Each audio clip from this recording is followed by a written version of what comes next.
Você está ouvindo Repercussão Geral.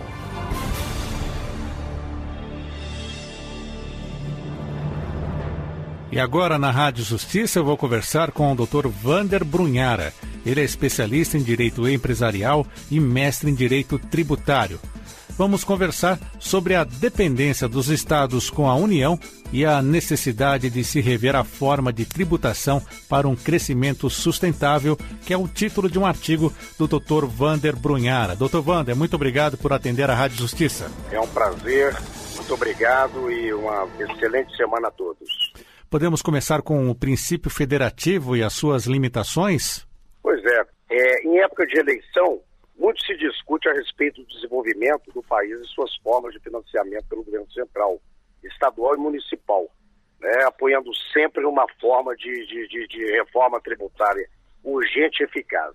Ou seja, esse tema sempre vem à tona à medida que a crise assola o país e a necessidade realmente de uma reforma tributária plena, né? Esses assuntos estão ligados, entre outras questões, ao sistema político do federalismo, que separa o país em 3 esferas administrativas, em tese, independentes ou autônomas, que é a União, os estados e os municípios, além do Distrito Federal. Essa autonomia, ela pode ser entendida como um movimento de descentralização, realocando competências legislativas e administrativas, de forma a fortalecer os estados e municípios para a realização da tarefa do desenvolvimento regional, que se faz necessário. Contudo, pessoal, essa autonomia política administrativa somente atinge sua eficácia quando os entes são também financeiramente independentes, ou seja, têm autossuficiência financeira para executar suas tarefas, sem necessitar submeter ao aval ou crivo de outras entidades interessadas. Essa autonomia financeira se dá pelo que chamamos de federalismo fiscal, que é objeto aí da nossa pauta. Toda federação, ela pressupõe a necessidade de preservar e fortalecer a autonomia dos entes federados, que deve se compatibilizar com algum grau de centralidade normativa exigida para assegurar a indispensável harmonia entre eles.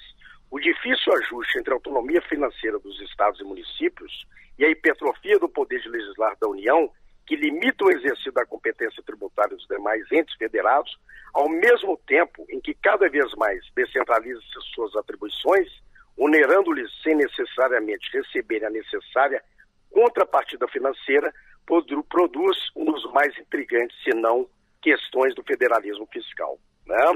O Brasil é um Estado federal composto, sabemos, né, novamente, pela União, pelos Estados-membros, do Distrito Federal e municípios, que desempenham suas funções públicas, atendendo sempre os objetivos que a Constituição lhes assina, mas dependem de recursos financeiros e receitas públicas. A Carta Magna delimita muito bem esse escopo de atuação de suas unidades, assegurando as autonomias política, administrativa e financeira. E nesse modelo de organização denominado federalismo, ele não estabelece uma hierarquia entre seus componentes, mas descentralizando as responsabilidades das receitas, visando a garantir as autonomias recíprocas entre entes políticos. Nota-se o relevante papel das receitas públicas, mas especial e, como sempre, da questão tributária, ou seja, a principal fonte de renda dos estados, municípios e o Distrito Federal.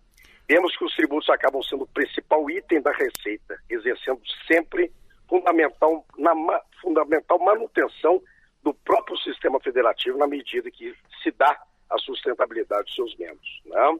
Nós não podemos pensar que isso justificaria uma instituição de tributos de maneira ilimitada. Pelo contrário, a federação ela tem como característica marcante ser um grande sistema de repartição de competências. E isso é fundamental para que a gente entenda toda a necessidade dessa reforma tributária.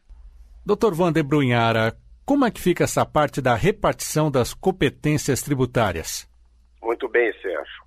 No tocante à repartição das competências tributárias, considerando que nossa Constituição é analítica e muito rígida em matéria tributária, a nossa Constituição, a nossa Carta Magna, acaba sendo responsável, ao mesmo tempo, por autorizar que o Estado ingresse na esfera patrimonial do contribuinte, retirando uma parcela desse patrimônio, bem como deve também impor limites a essa atuação a fim de oferecer a segurança jurídica.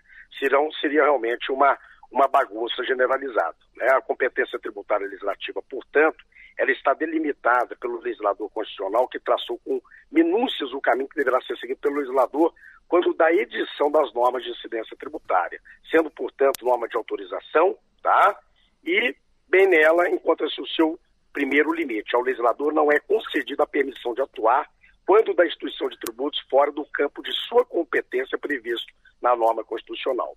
Pois bem, trata-se da competência legislativa tributária, prevista aí na Constituição de 88, as pessoas políticas de direito constitucional interno, a União, o Estado, o Distrito Federal e os municípios, para instituírem as suas próprias normas de legislação em sentido amplo, por meio da lei lato sensu, em estrita consonância com os princípios constitucionais. E as imunidades tributárias também. Portanto, de forma mais objetiva e técnica, a repartição das competências, doutor Sérgio, ficou da seguinte forma, adotado pelo Constituinte, tá? O que discriminou de maneira privativa, em seu artigo 153, os impostos de competência da União, o imposto de importação, o imposto de exportação, o imposto de renda, o IPI, o IOF, o ITR, o imposto sobre grandes fortunas. O artigo 155 das competências dos Estados e Distrito Federal, o ITCD, causa-mortes, o ICMS, o PVA, e o artigo 56 da competência dos municípios, como o IPTU, o ITBI e o ISS. Já as taxas têm a competência em comum, sendo atribuída a todos os estados e entes políticos. Por quê? Porque depende de atuação estatal para que possam ser cobradas.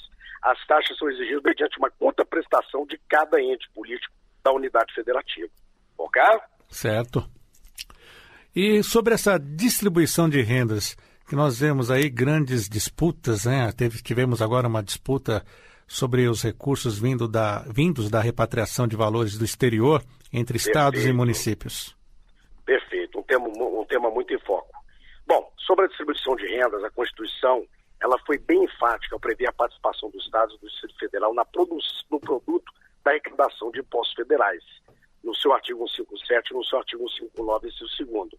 E dos municípios no produto da arrecadação de impostos federais e estaduais, no seu artigo 158 e artigo 159, bem como a destinação de percentuais do produto da arrecadação dos impostos da União ao Fundo de Participação dos Estados e do Distrito Federal, ao Fundo de Participação dos Municípios e a programas de financiamento ao setor produtivo das regiões Norte, Nordeste e Centro-Oeste.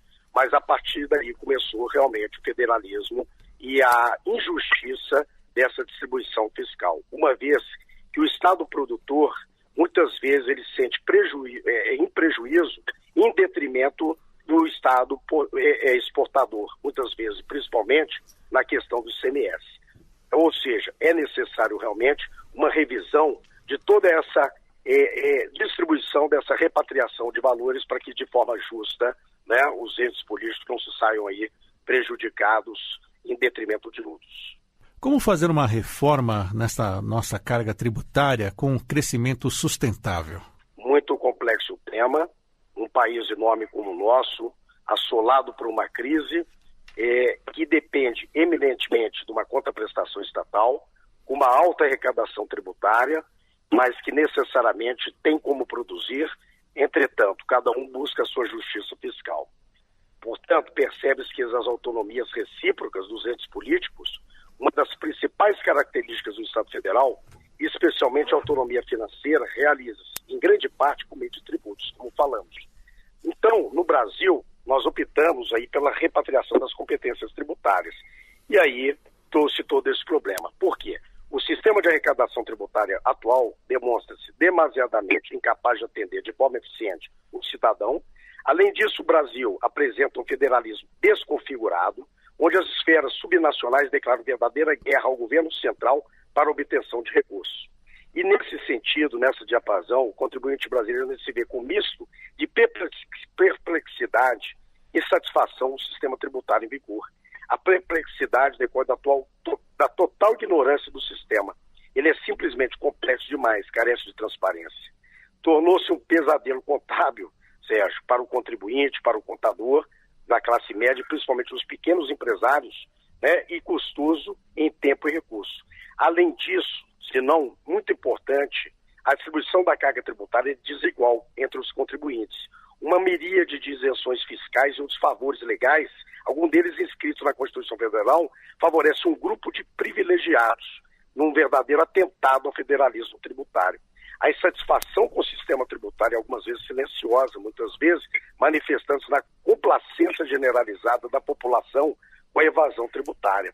Então, a reforma tributária se torna necessária à medida que o sistema tributário precisa se caracterizar por uma série de pontos e aspectos negativos que devem ser construídos e enumerados. Ou seja, a desvantagem competitiva no setor produtivo nacional, a forte distorção das decisões de alocação de recursos entre Estados, União e municípios, a imposição do ônus tributário aos bens de capital que desestimulam o investimento, tendo em vista a acumulatividade de prazo para a utilização do crédito CMS, a complexidade do sistema como um todo, a falta de uniformidade na legislação e grande quantidade de alíquotas, principalmente nos não cumulativos, como ICMS e CONFINS, né?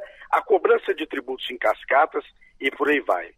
É necessário hoje, Sérgio, pessoal, realmente uma reforma plena que busque aí uma igualdade de distribuição de renda entre Estados e União, que não crie uma dependência, muitas vezes trazendo aí a míngua, uma dependência política, econômica e financeira dos seus entes políticos, mas que o Brasil tenha realmente um crescimento sustentado, igual, homogêneo, a favor de uma construção do novo projeto tributário. Ou seja, para que o Brasil volte ao seu crescimento, é necessário, se faz mister, realmente uma reforma tributária plena, com uma visão ampla no sentido de uma melhor distribuição dos impostos arrecadados pela União e, sobretudo, uma simplificação das nossas normas de direito tributário. Está certo. Quero agradecer ao Dr. Wander Brunhara, ele que é especialista em direito empresarial e também mestre em direito tributário, que conversou conosco aqui